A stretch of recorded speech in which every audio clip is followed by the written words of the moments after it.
Allez, bienvenue dans cette nouvelle vidéo, où je me retrouve avec... Maud. Dis. Woman. Voilà, je vois que ça suit. On est sur un décalage Japon-Paris à peu près entre nous. Mais on se retrouve aujourd'hui dans une nouvelle vidéo, à savoir pourquoi on a laissé les grippins dans les appartements. Et ça, il va falloir que tu passes au rapport. Avant tout ça, j'ai envie de dire... Jingle.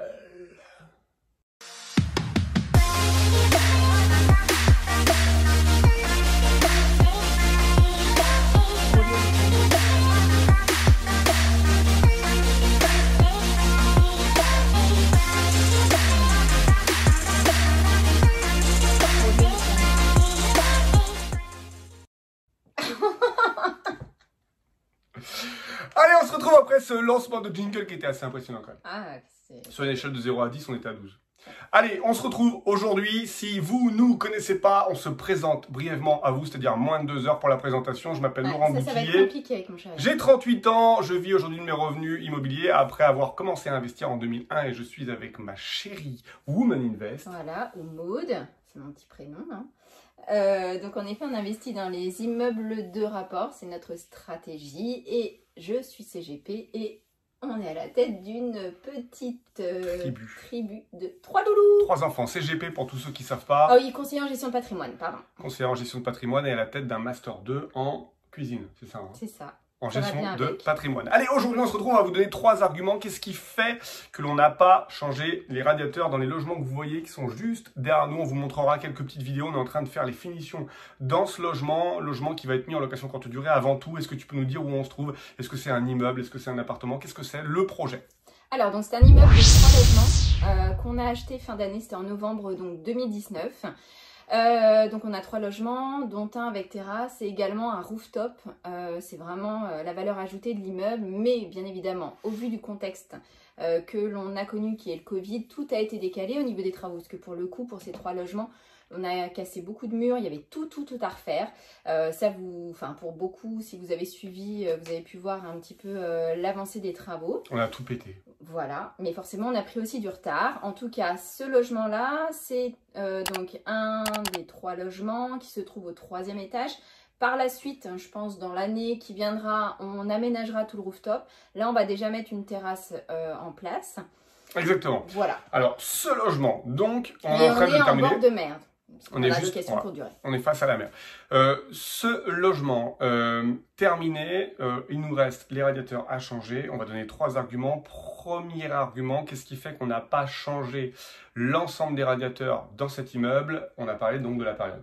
Voilà, donc clairement au moment où vous faites cette vidéo, on est début août, donc logiquement nous n'avons pas besoin de chauffer les appartements, en tout cas les voyageurs. Il y a d'ailleurs la canicule à l'heure actuelle. On va plutôt chercher les climatisations et les ventilos. Voilà, donc là, il ne nous a pas semblé nécessaire aujourd'hui de changer les fameux grippins.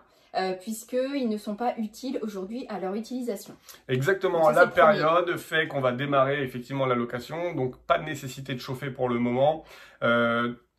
Donc forcément, on a priorisé d'autres investissements et on a mis ceci de côté. Deuxième argument, ça fait sens, quand on gère un parc immobilier avec plusieurs appartements, on va prioriser des lots. Il va y avoir un lot, par exemple, pour les radiateurs. Alors nous, on l'a budgétisé plutôt l'achat des radiateurs courant octobre. Donc quand on va commencer en saison hivernale, où là on aura besoin bien évidemment de se chauffer. Et comme vous l'avez bien entendu, on est sur un ensemble avec 3 logements où il y aura les radiateurs à changer. On en a d'autres également dans d'autres appartements ailleurs. Donc on va acheter en gros. Exactement. 3e argument, c'est que le fait d'acheter en grosse quantité, que vous alliez à Monsieur Bricolage, que vous alliez chez CDO, que vous alliez chez Point P, chez Leroy Merlin, bref, vous pouvez demander aux responsables du rayon. Si vous y allez pour acheter un radiateur, ça va être compliqué d'avoir un tarif spécial. Par contre, si comme nous, vous y allez pour demander 60 ou 70 radiateurs, parce que c'est à peu près ça, sur l'immeuble des 9 logements, on a 5 radiateurs par logement, ça fait déjà 45. Ici, on est sur un immeuble de 3 appartements où on a entre 3 et 4 radiateurs par appartement. Donc, vous en rajoutez encore une quinzaine. Donc, on arrive à 70 radiateurs.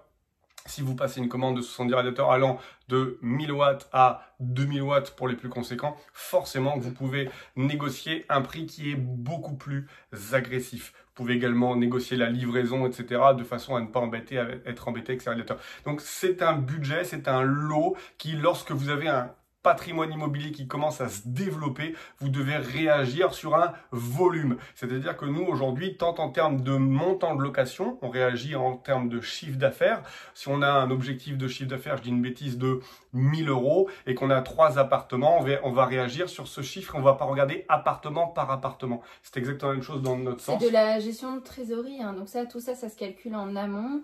Donc l'erreur, ce serait de passer un premier hiver avec ce genre de radiateur. Parce que là, pour le coup, ce genre de radiateur, ça ne vaut pas cher, mais c'est très énergivore. Voilà, on va consommer énormément d'électricité avec. Donc là, l'idée, c'est de partir sur des radiateurs avec une consommation qui sera moindre, avec une inertie qui est beaucoup plus grande, un confort thermique qui sera élevé.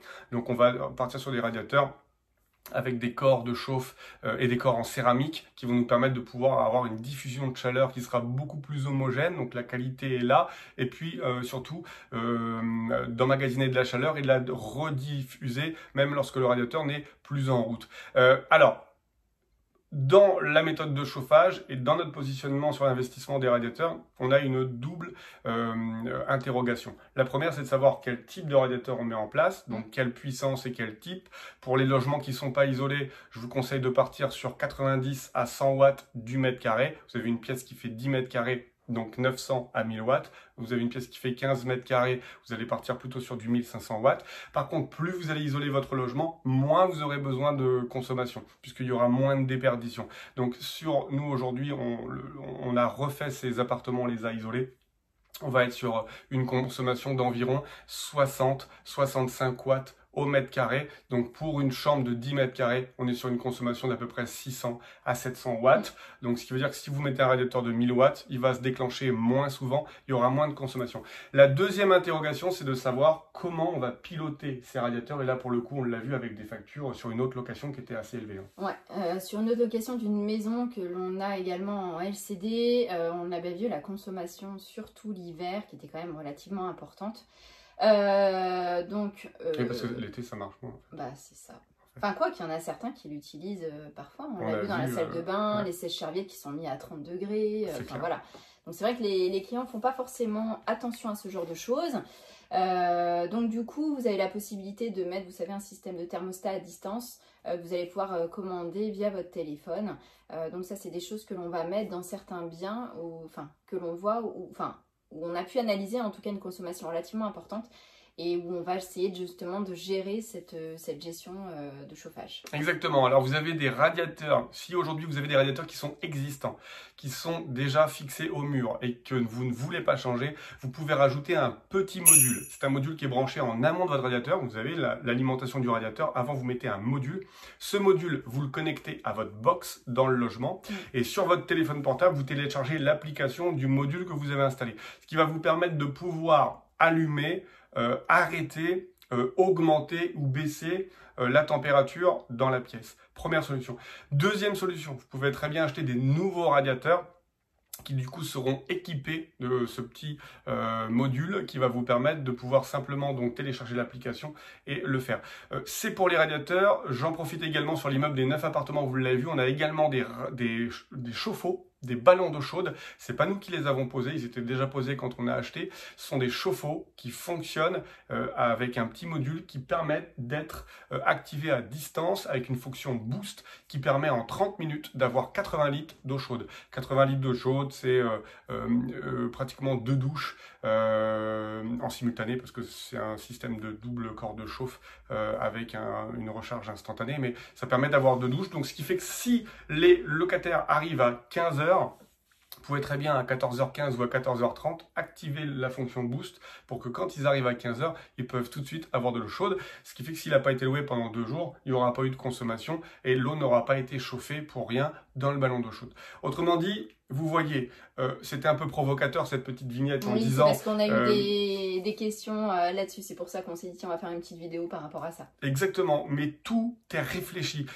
Les radiateurs, alors peut-être qu'il y aura des commentaires ou des personnes qui vont dire non mais attendez, vous rénovez tout l'appartement, donc pourquoi ne pas changer les radiateurs? En fait, cette réflexion, elle est venue du fait qu'on doit prioriser, on mettre notre argent dans ce qui est important. Si vous commencez à louer au mois de juin, au mois de juillet ou au mois d'août, inutile de changer tout de suite les radiateurs dans notre cas, puisque vous l'avez vu, on agit sur du global. Cet appartement est un pourcentage du parc immobilier que l'on détient et que l'on gère. Il va donc rentrer dans la boucle et nous allons le gérer. Une dernière chose que je voudrais quand même dire, on avait insisté là-dessus, le patrimoine immobilier, vous naissez, vous grandissez et vous allez vieillir avec. Et il va vieillir avec vous. Quand vous achetez un immeuble, il se peut que le ravalement, la façade, ne nous plaise pas. Pas grave, le ravalement peut encore faire 1 an, 2 ans, 3 ans, 4 ans, 5 ans. Alors certes, au visuel, ça va pas être joli, mais vous serez devenu propriétaire de votre immeuble. Et au moment où vous aurez les fonds, parce que vos locations vont vous dégager du cash, dans 1 an, dans 2 ans, dans 3 ans, dans 4 ans, dans 5 ans, vous pourrez vous permettre de refaire le ravalement et ainsi faire en sorte que votre immeuble soit au top dans 3, 4, 5 ans. Vous aurez été propriétaire du départ, vous n'aurez pas fait tous les travaux, ça vous aura coûté un petit peu moins cher, mais vous allez vieillir avec. Et ça, j'insiste énormément. Vous voyez, avec Woman Invest, ça fait 4 ans qu'on est ensemble et elle se bonifie en ma compagnie. Tu peux pas dire le contraire. Clairement, c'est exactement ça et c'est ce qu'on voulait vous donner dans cette vidéo. Donc, les grille-pains ne resteront pas, on le jure, c'est promis, juré. Promis, vous nous verrez au mois d'octobre en train d'échanger. Ils ne resteront pas, mais en tout cas, ce qui est sûr, c'est qu'août, septembre, début octobre, on va prendre 100 € par nuit dans cet appartement. S'il est loué 10 nuits en août, parce qu'on est déjà début août, ça fait 1 000 €. S'il est loué 20 nuits en septembre, ça fait 2 000 €. Ça veut dire que début octobre, on va commencer avec 3 000 € pour cet appartement. Autrement dit, allez, les 4 radiateurs, ils vont être changés. Même pas, parce qu'il y a un sèche-chevette qu'on garde. 1, 2, 3 radiateurs. Ce qui veut dire que l'opération sera complètement indolore pour nous. Exactement. Et puis c'est vrai que si on attend aussi, c'est parce que vous allez nous voir dans les prochaines semaines. On a également 3 autres appartements en travaux. Donc ça, c'est des travaux qui devraient être assez rapides, où il y a également des changements de radiateurs qui vont être faits. Et ce sera l'occasion de les changer en même temps. Et ça revient à ce qu'on disait tout à l'heure, c'est de pouvoir les acheter en gros, de façon à essayer de négocier le prix global. Et vous négociez très fort, on pourra vous montrer dans ces cas-là, on va le faire et puis on vous le montrera. Si ça vous intéresse, mettez-le en commentaire. Je pense qu'on peut aller chercher du 15 à 20% très facilement sur un lot de 70 radiateurs. Simplement parce que voilà, vous faites du chiffre pour le magasin, c'est une grosse vente, c'est tout de suite. Et nous, il nous les faut. Donc autant faire en sorte que le lot soit fait à ce moment-là. Voilà, on espère que vous avez apprécié cette vidéo. Si vous voulez nous rencontrer, prochain événement Deauville, je ne sais pas s'il reste de la place pour l'Immocash Day. On a eu quelques personnes qui ont pris des places. Si un lien est disponible en dessous pour Deauville, c'est que vous pouvez nous rencontrer. On n'a pas d'autres événements pour l'instant en présentiel. Vous pouvez rejoindre le club Immocash pour passer à l'action, faire la même chose que nous. Si vous voulez en apprendre davantage, n'hésitez pas à nous envoyer un petit message. Jusque maintenant, on vous souhaite une bonne après-midi, une bonne journée, une bonne soirée, une bonne nuit, suivant comment vous regardez cette vidéo. Et on vous dit à très vite. À très bientôt. Ciao, ciao! Les bidochons sont repartis. Les bidoches là! Voilà, on continue. Encore du cash? 100. Ce sont l'argent.